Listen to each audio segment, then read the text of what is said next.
नमस्कार दर्शक बंधु, चलते जानिबा मिछ प्रेमर 5टी बड़ लक्षण को जानिले जीवन रे केबे भी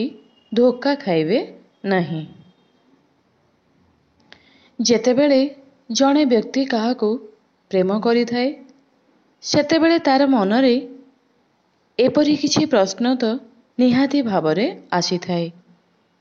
जे से काहाको भल पाउछि, तार पार्टनर कौन सतरे ताको भल पाउछि ना केवल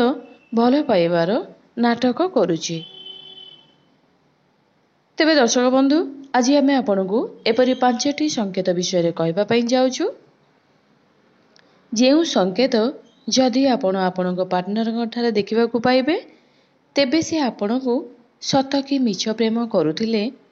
ताहा स्पष्ट भावरे जना पड़िजिव। एक रे जदि आपण निज लव पार्टनर को आपणक प्रेम संपर्क विषय रे पचारिबे से जदि आपणकू एहा कहिबे जे मु तुमको बहुत भल पाए हेले घर लोक मानिबे तेणु मु तुमको बाहा होई पारिबी नाही, तेबे तांको प्रेम मिछ थिला बोली जानि परिबे। 2 रे जेउ व्यक्ति आपणक परिवार कथा कि आपणक भविष्यत कथा विषय रे केबे भी पचारि न थाए कि भाबी न थाए, जेउ व्यक्ति केवल निजर आवश्यकता पूरण पाई आपणक प्रेम करुथाए सेही भली व्यक्ति केबे भी हृदयरू आपणकू भल पाई नाही, तांको प्रेम मिछ अटे। 3 रे जेउ भल पाइबारे ठीक बुझावणा न थाए, दिनर बहुत समय खाली जणे अन्य जनकर ठीक भूल बाछि विचार करिबारे ही समय काटी दे थाए, जिए निज पार्टनरकर समस्या विषय रे किछि भी जानिबाकू इच्छा करि ना थाए सेही प्रेम संपर्क मिछ अटे।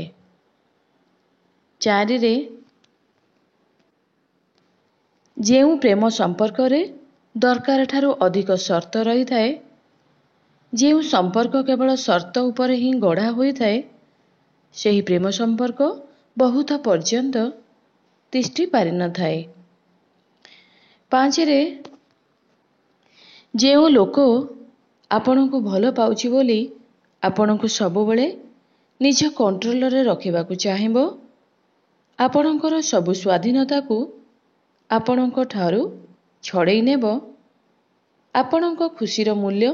ता आगरे किछि भी नथिबो, से केवल तार खुशी अनुसारे आपणको कथा को भाबिबो, से प्रकृत रे आपणको प्रकृत प्रेम करू नाही बोली आपण जानि परिबे।